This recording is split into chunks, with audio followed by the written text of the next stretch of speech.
My girlfriend told me, my friends think you're a joke, and honestly, they're not wrong. So I moved out during her girls' trip.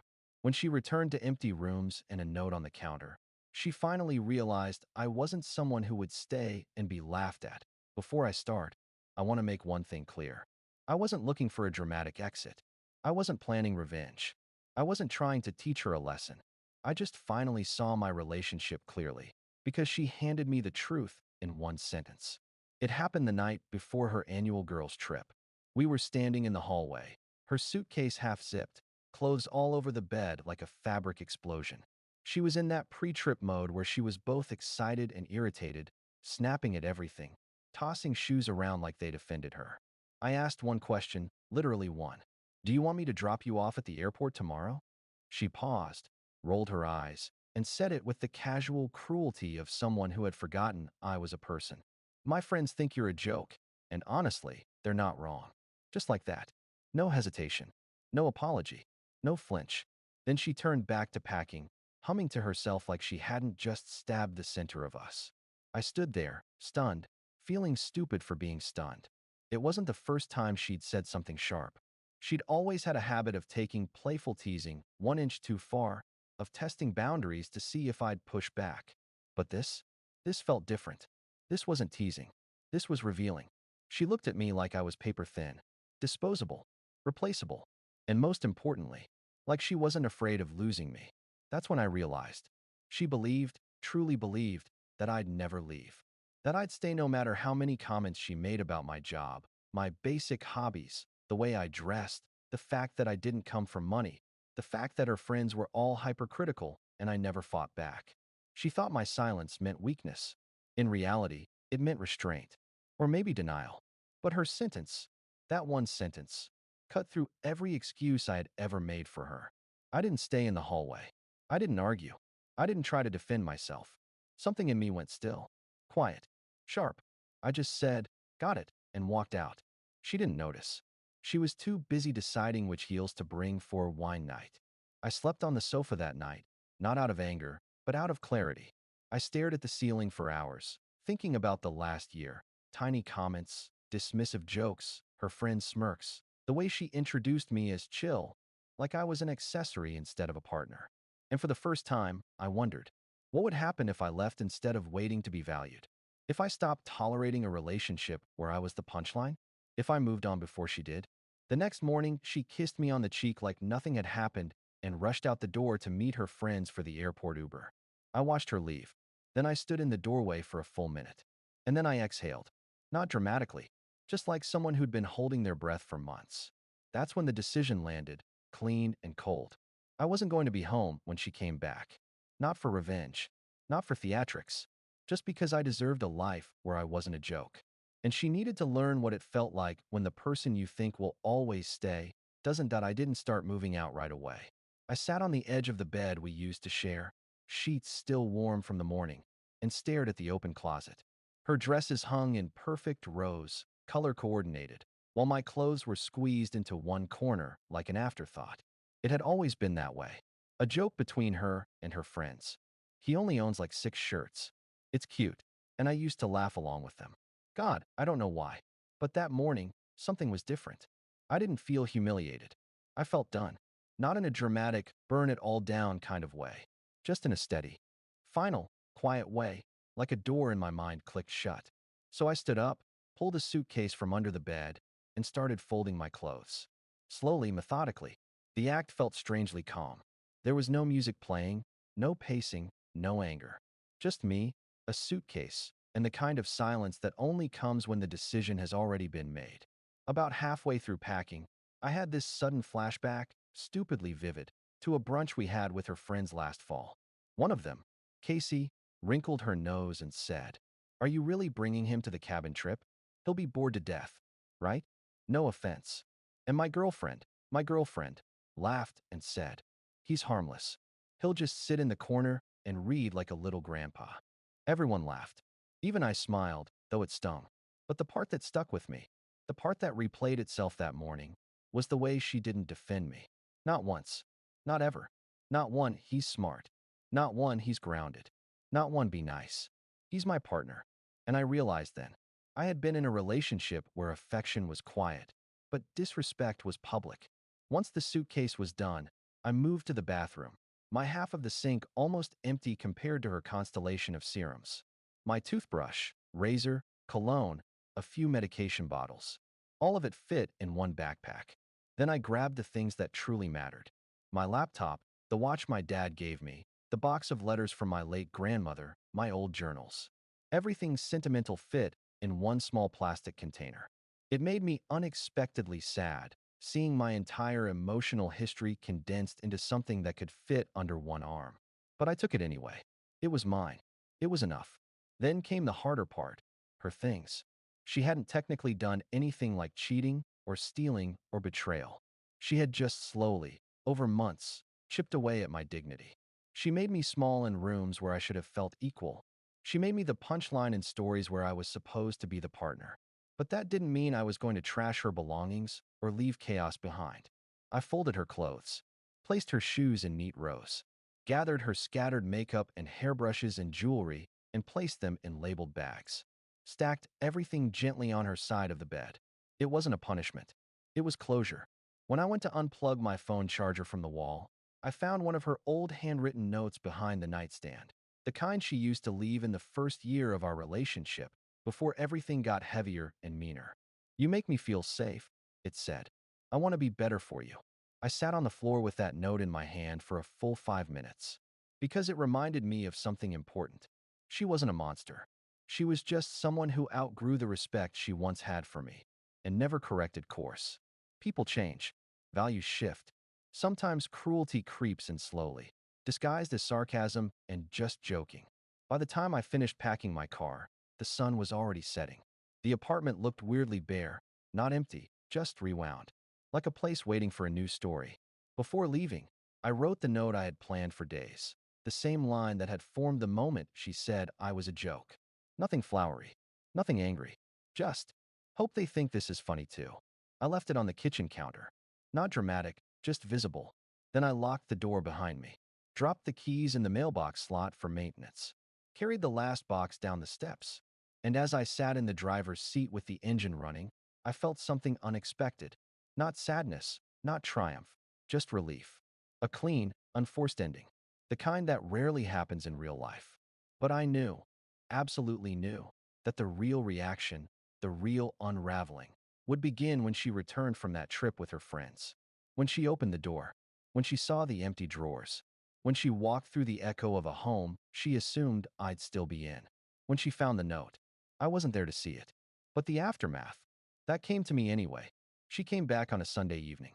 I only know this because my phone, though she was blocked, started exploding with notifications from mutual friends. I was at my new place, sitting on the floor eating takeout straight from the container, when the first message came in. "Dude, she's losing it." I didn't respond. I didn't need to. I knew what he meant. I could picture it perfectly.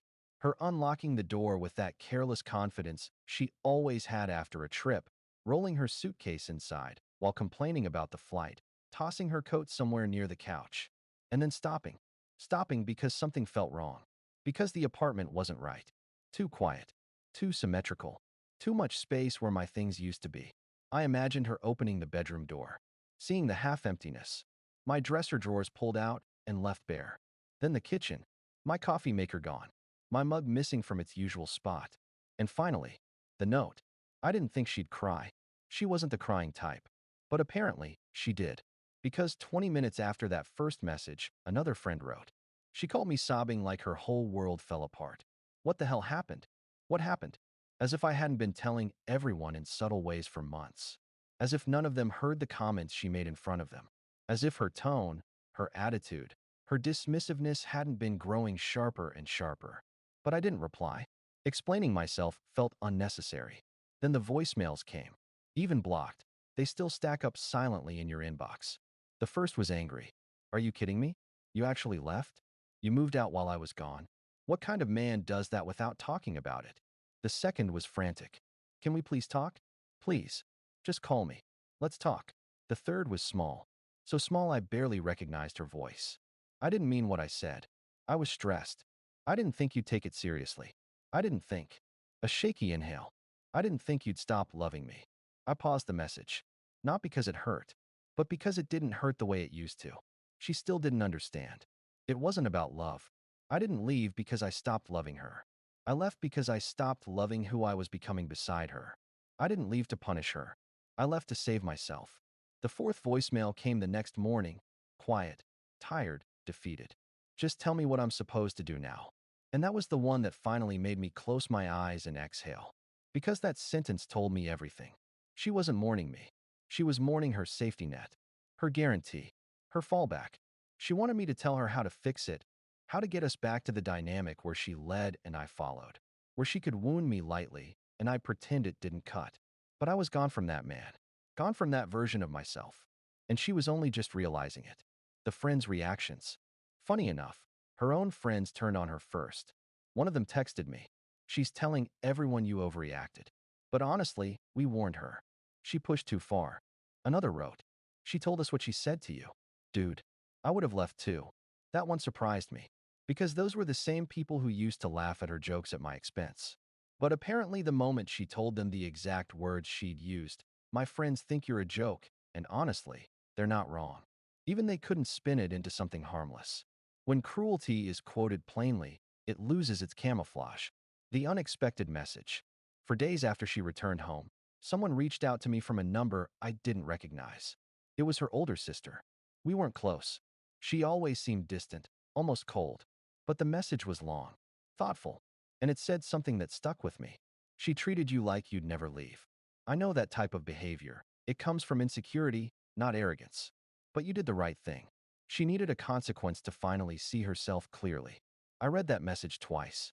Not because I wanted validation from her family, but because it was the first time someone phrased it simply and truthfully. It wasn't about punishing her. It was about ending a cycle.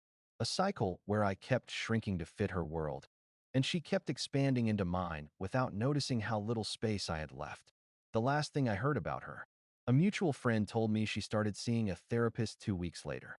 Not to get me back, but because she finally realized she'd become someone she herself wouldn't want to date. That sentence, I'll admit, hit me harder than any voicemail. Because it meant she was changing. Not for me, but because she had finally been forced to see herself without the cushion of my patience. Still, I didn't reach out. Didn't unblock her. Didn't ask how she was doing. Change is good. Growth is good. But growth doesn't always mean reconciliation. Sometimes it means the opposite. The ending that didn't feel like an ending. One night, I re-listened to her first voicemail, the angry one. Then the last one, the defeated one. And I realized something important. She had been expecting consequences her whole life.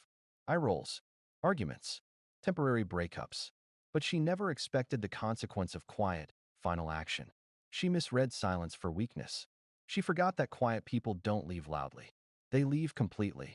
And when they do, there is no going back. Life didn't immediately get better after I left her. That's something people romanticize way too much.